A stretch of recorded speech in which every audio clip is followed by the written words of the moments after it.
یہ ذکر پہلے آ چکا ہے کہ لوط علیہ السلام سیدنا ابراہیم علیہ السلام کے بھتیجے تھے۔ سیدنا لوط علیہ السلام کے باپ کا نام ہاران تھا، جو تارخ یعنی آزر کے بیٹے تھے۔ اللہ تعالی نے لوط علیہ السلام کا پورے قرآن میں 27 بار ذکر کیا ہے۔ یہ ذکر 14 سورتوں میں متفرق مقام پر آیا ہے۔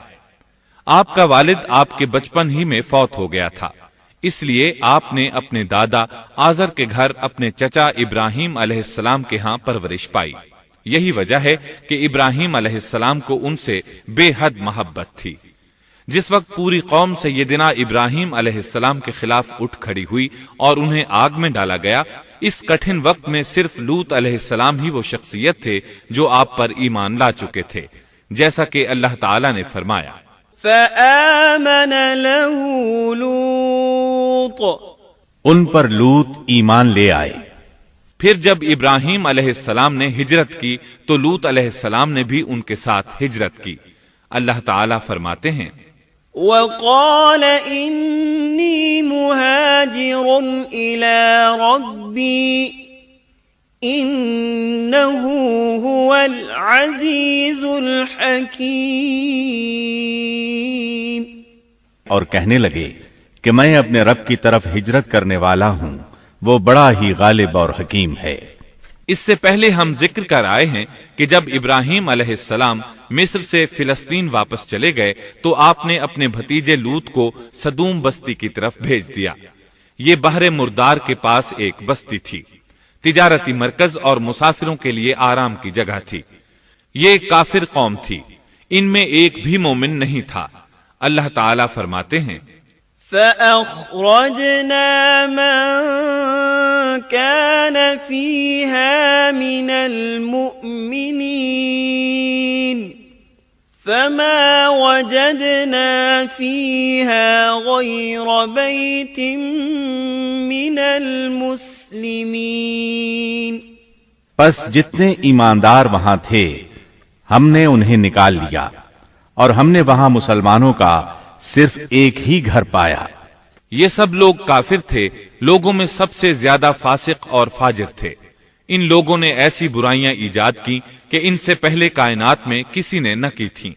چنانچہ اللہ فرماتے ہیں اذ قال لقومه اتأتون الفاحشة ما سبقكم بها من احد من العالمین، جب لوط نے اپنی قوم سے کہا تم ایسی فحاشی اور بے حیائی کا ارتکاب کرتے ہو جو جہانوں میں تم سے پہلے کسی شخص نے نہیں کی۔ پھر اللہ فرماتے ہیں انکم لتأتون الرجال شہوة من دون النساء بل انتم قوم مسرفون، کیا تم عورتوں کو چھوڑ کر مردوں سے حاجت پوری کرتے ہو، بلکہ تم حد سے بڑھنے والی قوم ہو۔ اس کام یعنی اغلام بازی اور جنسی بے راہ روی کو قوم لوط نے شروع کیا، لیکن بعض کہتے ہیں یہ تو فطری چیز ہے اور بعض کہتے ہیں یہ جنات سے شروع ہوئی۔ بہرحال یہ فسق و فجور اور گھناؤنا جرم اسی قوم سے شروع ہوا۔ فرشتوں کی زبانی اللہ تعالی نے فرمایا انا ارسلنا الى قوم مجرمین، فرشتوں نے کہا کہ ہم گناہگار قوم کی طرف بھیجے گئے ہیں۔ پھر کہنے لگے الا آل لوط انا لمنجوهم اجمعین الا امرأته قدرنا انها لمن الغابرین، مگر خاندان لوط کہ ہم ان سب کو تو ضرور بچا لیں گے، سوائے اس کی بیوی کے کہ ہم نے اسے رکنے اور باقی رہ جانے والوں میں مقرر کر دیا ہے۔ اسی طرح لوط علیہ السلام نے ان سے کہا اتأتون الذکران من العالمین، وتذرون ما خلق لكم ربكم من أزواجكم بل أنتم قوم عادون کیا تم جہان والوں میں سے مردوں کے ساتھ شہوت رانی کرتے ہو اور تمہاری جن عورتوں کو اللہ نے تمہارا جوڑ بنایا ہے ان کو چھوڑ دیتے ہو بلکہ تم ہو ہی حد سے گزر جانے والے۔ اللہ تعالیٰ نے قرآن میں کتنے ہی مقامات پر اس گناہ کی برائی اور قباحت بیان فرمائی ہے، اس لیے کہ یہ نہایت سنگین اور گھناؤنا جرم ہے۔ اللہ تعالیٰ فرماتے ہیں وَلُوطًا إِذْ قَالَ لِقَوْمِهِ أَتَأْتُونَ الْفَاحِشَةَ وَأَنْتُمْ تُبْصِرُونَ أَإِنَّكُمْ لَتَأْتُونَ الرِّجَالَ شَهْوَةً مِّن دُونِ النِّسَاءِ بل انتم قوم تجہلون۔ اور لوط کا ذکر کر جبکہ اس نے اپنی قوم سے کہا کہ کیا باوجود دیکھنے بھالنے کے پھر بھی تم بدکاری کرتے ہو؟ یہ کیا بات ہے کہ تم عورتوں کو چھوڑ کر مردوں کے پاس شہوت سے آتے ہو؟ حق یہ ہے کہ تم بڑی ہی نادانی کر رہے ہو۔ اللہ تعالیٰ نے اس قوم کی قبیح خصلتوں کا جتنا ذکر کیا ہے کسی اور قوم کا نہیں کیا۔ انہیں کافر، مجرم، جاہل اور حد سے بڑھنے والا کہا گیا، کہیں فضول خرچی کرنے والے اور فاسق کہا گیا۔ یہ تمام برائیاں ان میں موجود تھیں۔ اللہ تعالیٰ فرماتے ہیں وَلُوطًا إِذْ قَالَ لِقَوْمِهِ إِنَّكُمْ لَتَأْتُونَ الْفَاحِشَةَ مَا سَبَقَكُمْ بِهَا مِنْ أَحَدٍ مِّنَ الْعَالَمِينَ أَإِنَّكُمْ لَتَأْتُونَ الرِّجَالَ وَتَقْطَعُونَ السَّبِيلَ وَتَأْتُونَ فِي نَادِيكُمُ الْمُنكَرَ۔ اور لوط کو یاد کرو جب انہوں نے اپنی قوم سے کہا تم ایسی فحاشی کرتے ہو کہ تم سے پہلے کسی جہاں والے نے نہیں کی۔ کیا تم مردوں کے پاس بدفعلی کے لیے آتے ہو اور راستوں میں ڈاکے ڈالتے ہو اور مجالس میں نہایت برے کام کرتے ہو؟ یہ لوگ اس قدر خبیث تھے کہ بھری مجلس میں برے برے کام کرتے تھے۔ مثلا سب کی موجودگی میں زوردار آواز کے ساتھ ہوا خارج کرتے، پھر اپنی اس حرکت پر ہنستے۔ غرض یہ کہ برائی کی تمام تر صفات ان میں موجود تھیں۔ لوط علیہ السلام پھر بھی انہیں سمجھاتے رہے لیکن وہ جھٹلاتے ہی رہے۔ اللہ تعالیٰ فرماتے ہیں كذبت قوم لوط المرسلين إذ قال لهم أخوهم لوط ألا تتقون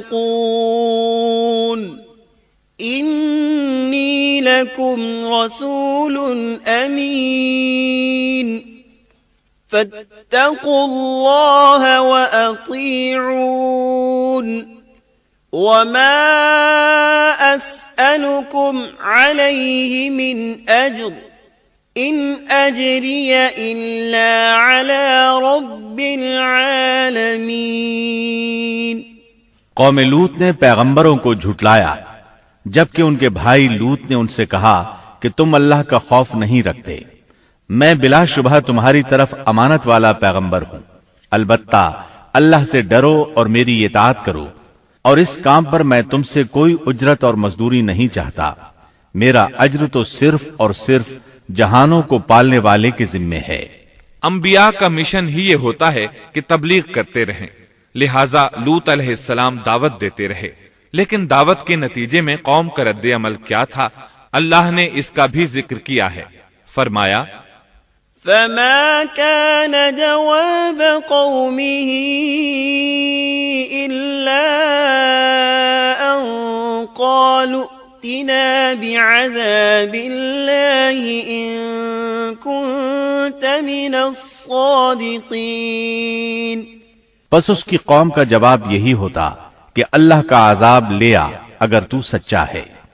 اسلام دشمن اور کافر قوموں کا جواب یہی ہوتا ہے۔ قوم عاد اور قوم سمود نے بھی یہی جواب دیا تھا۔ دوسری آیت میں ہے وَلَقَدْ أَنذَرَهُمْ بَطْشَتَنَا فَتَمَارَوْا بِالنُّذُرِ لوط نے انہیں ہماری پکڑ سے ڈرایا، یعنی انہوں نے کہا اے قوم اللہ کی پکڑ سے اور عذاب سے بچ جاؤ، محتاط ہو جاؤ، اس کی لاٹھی بے آواز ہے، لیکن وہ ڈرانے والوں سے بھی جھگڑتے ہی رہے۔ ایک اور آیت میں اللہ فرماتے ہیں وَمَا كَانَ جَوَابَ قَوْمِهِ إِلَّا أَن قَالُوا أَخْرِجُوهُم مِّن قَرْيَتِكُمْ إِنَّهُمْ أُنَاسٌ يَتَطَهَّرُونَ اور ان کی قوم سے کوئی جواب نہ بن پڑا بجز اس کے کہ آپس میں کہنے لگے کہ ان لوگوں کو اپنی بستی سے نکال دو، یہ پاک باز بننے کی کوشش کرتے ہیں۔ چونکہ یہ سب کے سب لوگ فحاشی، عریانی، بے حیائی، بے غیرتی، فسق و فجور اور بدکاری میں مصروف تھے، ان کے نزدیک پاکیزگی اختیار کرنا بے معنی کام بن چکا تھا۔ لوط علیہ السلام اور ان کی بیٹیوں کے علاوہ کوئی شخص پاک نہ تھا، سب کے سب غلاظت میں ڈوبے ہوئے تھے۔ چنانچہ انہوں نے لوط علیہ السلام کو اپنی بستی سے نکال باہر کرنے کا فیصلہ کیا۔ کہنے لگے قالوا لئن لم تنته يا لوط لتكونن من المخرجين قال إني لعملكم من القالين اے لوط اگر تو اپنے اس واز و نصیحت سے باز نہ آیا تو ضرور تجھے نکال دیا جائے گا۔ اس پر لوط نے فرمایا میں بھی تمہارے اس گھناونے عمل سے بیزار ہو چکا ہوں۔ چنانچہ لوط علیہ السلام اس موقع پر وہاں سے نکل آئے اور اپنے رب سے یوں دعا گو ہوئے رب نجنی وأہلی مما يعملون اے میرے پروردگار مجھے اور میرے اہل کو ان کے عمل سے بچا لے اور نجات عطا فرما۔ کتنی ہی آیات میں ہے کہ ان لوگوں نے لوط علیہ السلام کو بستی سے نکالنے کا عزم کر رکھا تھا، اور لوط علیہ السلام اس پوری بستی میں بے یار و مددگار تھے۔ وہاں ان کا کوئی خاندان تو تھا نہیں، لہٰذا گھر میں ہی بیٹھے رہے، دعا کرتے رہے۔ قال رب انصرنی علی القوم المفسدین اے پروردگار اس فسادی قوم کے خلاف میری مدد فرما۔ اس دعا سے اس قوم کی ایک اور خصلت معلوم ہوئی، اور وہ یہ کہ وہ فسادی بھی تھے۔